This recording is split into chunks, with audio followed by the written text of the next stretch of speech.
When the primary is over, the jig is up, folks.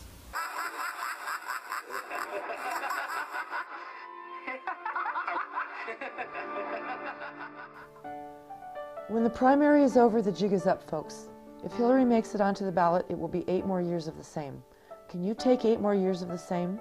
If not, join us in acting now to save our democracy, our country, and our futures from total destruction. Bush took us to the edge. Now Hillary wants to push us over it. This is what we mean. We know we are in serious trouble and need a miracle. Does Hillary have what we need? She says she's the only one with the experience to take over the presidency on day 1. Right. Apparently she is claiming that her experience as our official national hostess, preceded by a decade of murky legal dealings, has prepared her to lead us out of a war, avoid another one, and ward off several looming domestic economic crises.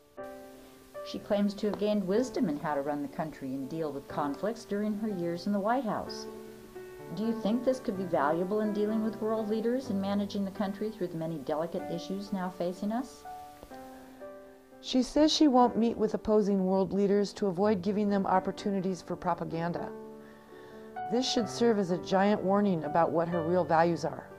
Bush is her sole source of guidance, and she is in lockstep agreement to pretend Israel is not bombing its neighbors and conducting airstrikes on innocent civilians. She does represent change because she would be the first woman president. Isn't that important? The only difference between her and Bush is a few organs and a wardrobe.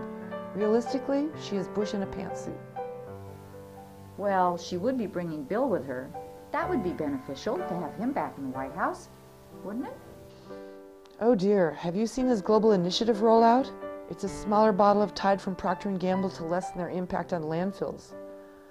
A smaller bottle for a poison that destroys the environment in its use and production. What corporate bootlicking? The public has a short memory when it comes to Bill because Bush is so bad. He makes Clinton look good. But Clinton sold out the poor, the middle class, and the disabled to the advantage of corporate interests with NAFTA and welfare reform. Hillary gives every indication she will do the same. We can at least count on her expertise in healthcare after all those years working on it, right? Don't kid yourself. Her plan to force everyone to buy private health care is nothing more than a brazen corporate giveaway. It betrays a very troubling assumption on her part that people don't have it because they choose not to. This is an elitist attitude that indicates she has come full circle since her early days as a supporter of Barry Goldwater. Bush is leaving a social, political, and environmental mess that will take years to right. Is Hillary tough enough to tackle this wreckage? She thinks if she talks tough, she'll look like a leader, but she looks like another warmonger. She talks about bombing Syria and Iran, but, as with her Senate votes, she is following Bush's lead and using him as her sole source of information. No wonder Bush is so delighted to think she will be the next president. And what about that maniacal laugh? That's scary. It shows that she thinks we are just as stupid as Bush does. Some strategist told her she would look witty and superior if she laughed like a hyena, and she went for it.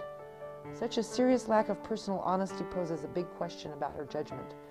Looks like another emperor with no clothes.